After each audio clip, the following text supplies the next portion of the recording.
முருங்கைக்கீரை மிக மிக உயர்ந்த கண்ணுக்கு பலன் தரக்கூடிய ஒரு கீரை. கண்களுக்கு ஒரு நல்ல சத்துக்கள் வேணும்னா பீட்டா கரோட்டீன்ஸ் அப்படின்னு ஒரு சத்து வேணும். அதனுடைய ப்ரிகர்சர்ஸாக இருக்கக்கூடிய கரோட்டினாய்ட்ஸ் மிக அதிக அளவில் கிட்டத்தட்ட 80,000 அளவு 90,000 அளவுன்னு சொல்றாங்க. அந்த அளவுக்கு முருங்கைக்கீரையில மட்டும்தான் இருக்கு.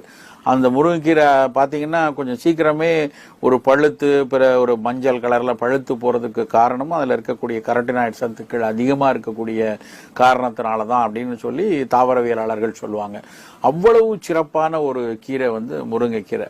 அப்புறம் நீங்கள் கனிமச்சத்துக்கள் எல்லாம் எடுத்து பார்த்தீங்கன்னு வச்சுக்கோங்களேன், இரும்பு சத்து எவ்வளோ இருக்குது, கால்சியம் சத்து இருக்குது, மேங்கனீஸ் சத்து எவ்வளோ இருக்குது, பொட்டாசியம் எவ்வளோ இருக்குது, இப்படி ஒவ்வொரு சத்துக்களாக பட்டியலிட்டு பார்த்தோம்னா மற்ற எல்லா கீரைகளை விட முருங்கைக்கீரையில் அவ்வளவு சத்துக்கள் நிறைந்திருக்கு.